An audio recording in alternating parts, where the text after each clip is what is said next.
So the latest Beyond the Villa episode just dropped, and JaNa told her girl something about Kenny that's going to make your skin crawl. But here's the thing, this was filmed months before their explosive breakup, which means what she said was basically a prophecy. And when you combine this with what just happened at the airport interview, plus that Grammy winner who felt compelled to defend her, well, we're about to connect some dots that reveal the most calculated reality TV manipulation you've ever seen. But trust me, what JaNa actually said about Kenny's behavior during their anniversary dinner is going to change how you see everything that happened next. Now, before we dive into this tea, could you do me a tiny favor? If you're not already subscribed, just hit that little subscribe button for me, if you like what you're watching. Thank you, love you. Now, back to the tea. Picture this. You're celebrating 9 months with your boyfriend, and instead of romantic vibes, something feels fundamentally wrong.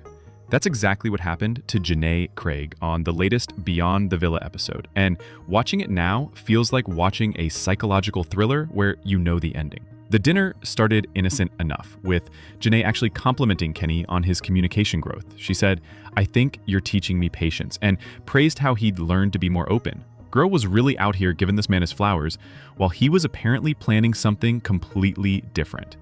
But then the conversation took a turn when JaNa brought up Casa Amor, asking if Kenny had shared a bed with another woman. His immediate discomfort and refusal to discuss it, red flag number 1.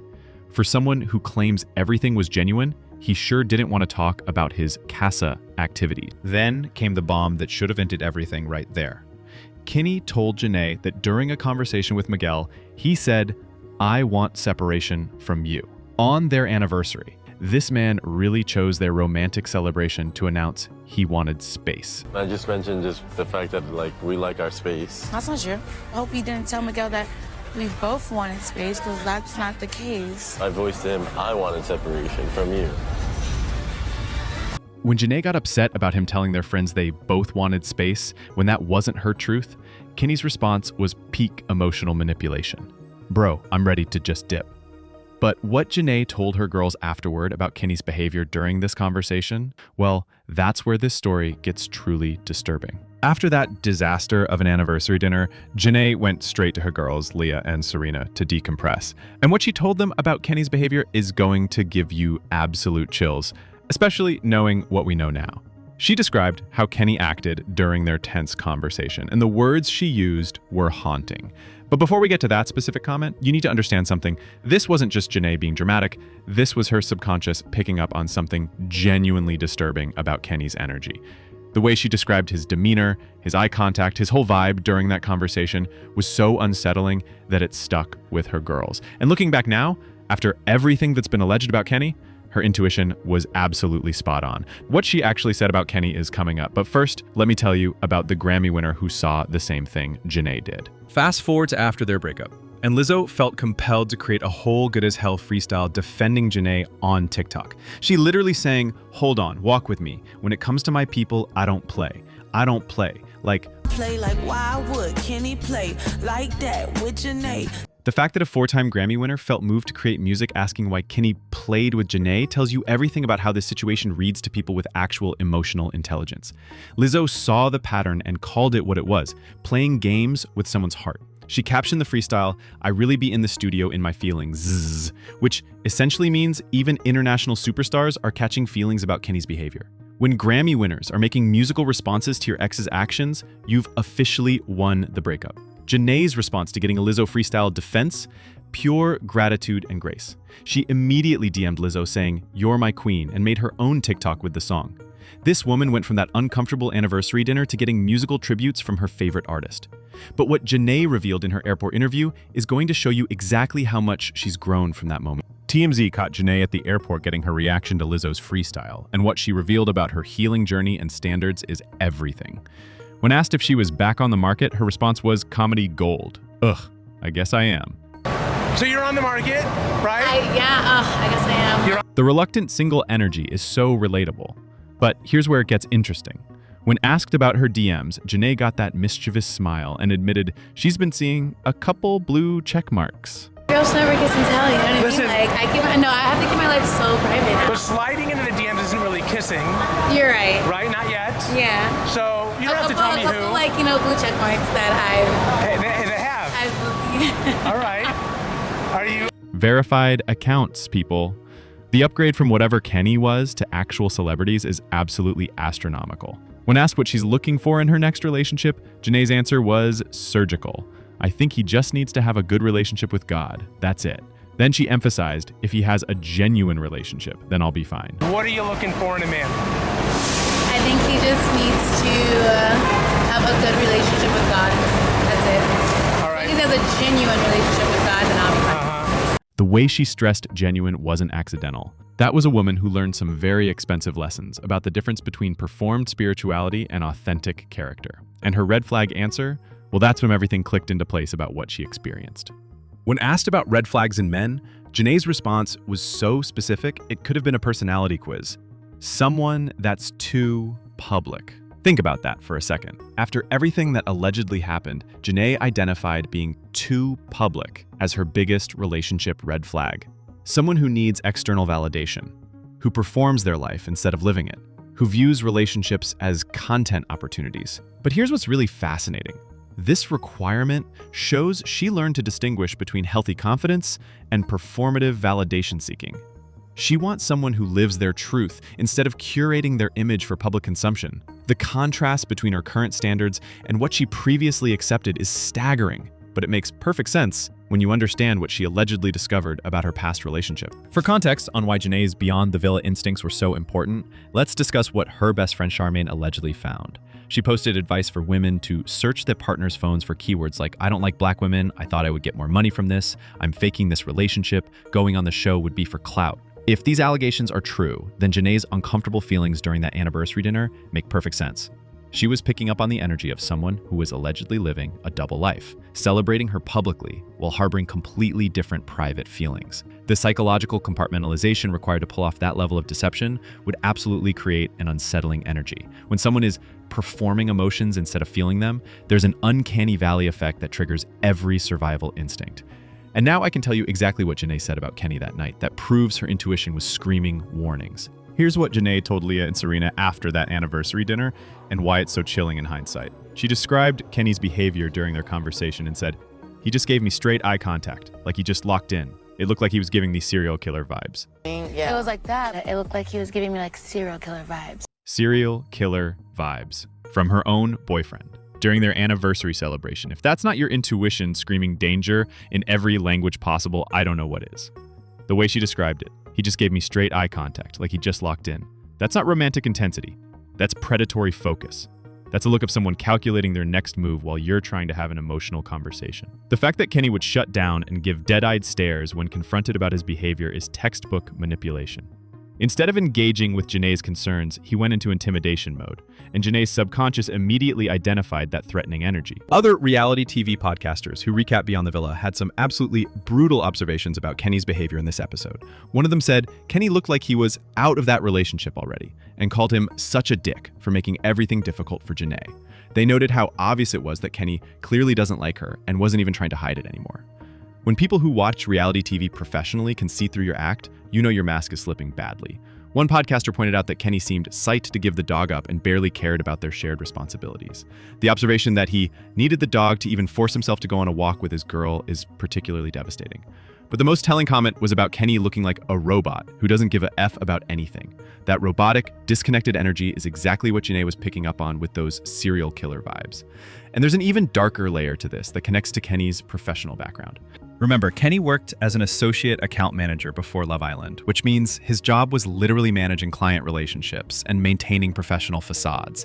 He was professionally trained in perception management and strategic communication.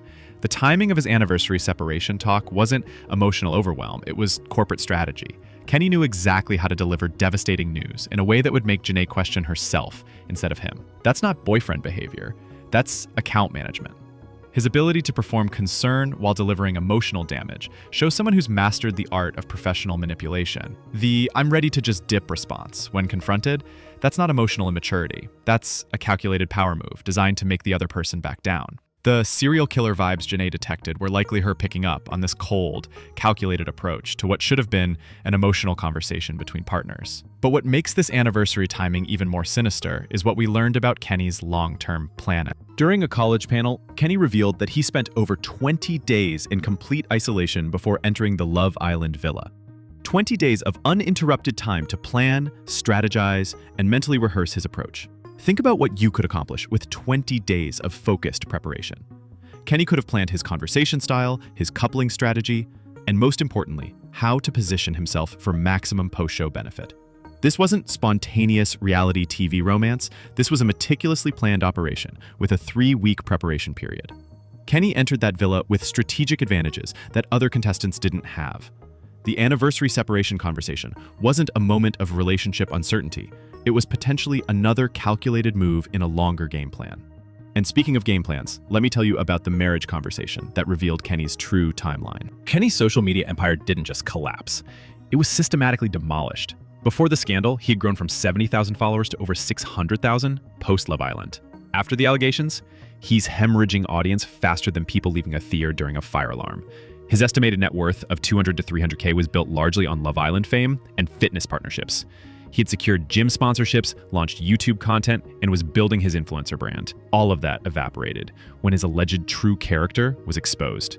The irony is poetic. He allegedly spent a year building his platform through his relationship with JaNa, only to lose everything when his manipulation was revealed. He literally destroyed his own empire to maintain whatever facade he was protecting. The financial karma is almost as satisfying as watching JaNa's incredible glow-up that followed. And speaking of glow-ups, let me tell you about JaNa's transformation into everyone's inspiration. When the airport interviewer suggested JaNa should get back on the horse, she shut it down with wisdom beyond her years. No, you have to heal, you feel me? When pressed that sometimes healing requires getting back on the horse, she was firm. I think I'm gonna go slow. This is revolutionary in a culture that tells women to immediately bounce back from heartbreak. JaNa understands that what she allegedly experienced wasn't just a regular breakup. It was psychological manipulation that requires genuine recovery time. She said, "I'm intrigued by the attention, but I'm not ready yet. It's still fresh. I need to be by myself for a while." This is a woman who knows the difference between healing and performing recovery for public consumption. The fact that she emphasized needing to keep her life so private now shows she learned that not every moment needs to become content. Not every relationship needs to be performed.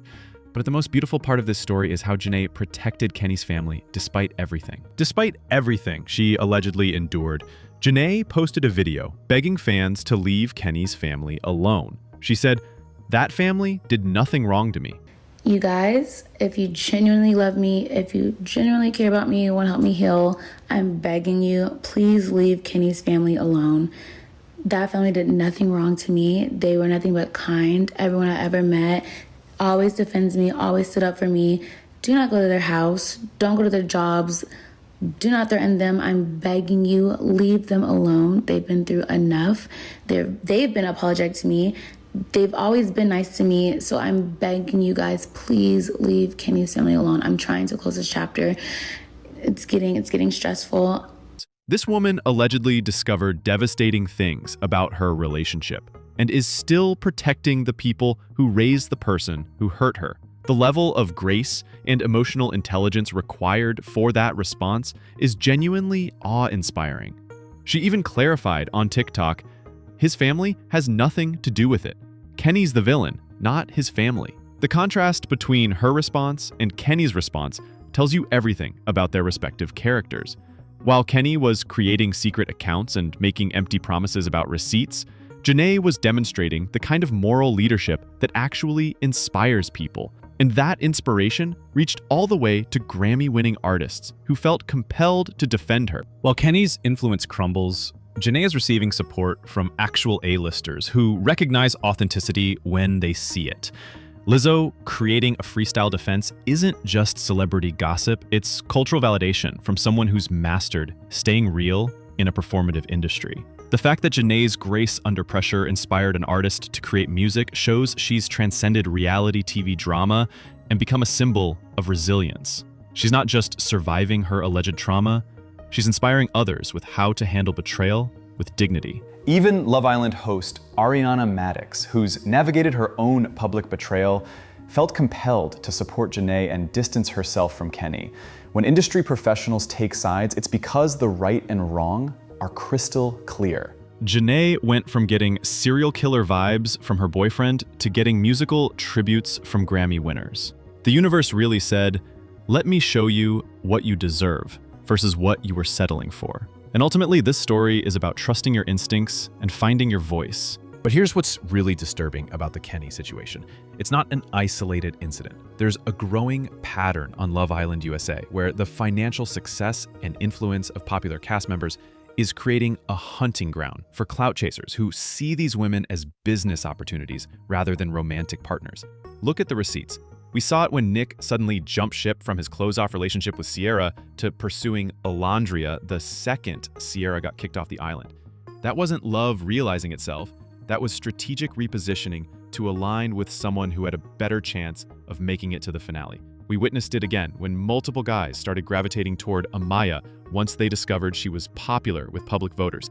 Suddenly, everyone wanted to couple up with the girl who had America's heart, not because of genuine connection, but because of what that connection could do for their post-Villa prospects. And now we have the Kenny situation, which should serve as a 5-alarm warning to future Love Island contestants. Your success makes you a target, and you need to have your red flag radar calibrated to detect emotional predators from day one. The problem is that Love Island USA has become so culturally influential that finishing well can literally change someone's entire financial trajectory. We're talking millions of followers, brand partnerships worth hundreds of thousands, appearance fees, and influencer careers that can last for years. When that kind of money is on the table, some people will fake entire relationships to get their piece of the pie. The most heartbreaking part? The women who are being targeted are often the most genuine, successful, and beloved contestants. Exactly the people who deserve authentic love, not calculated manipulation.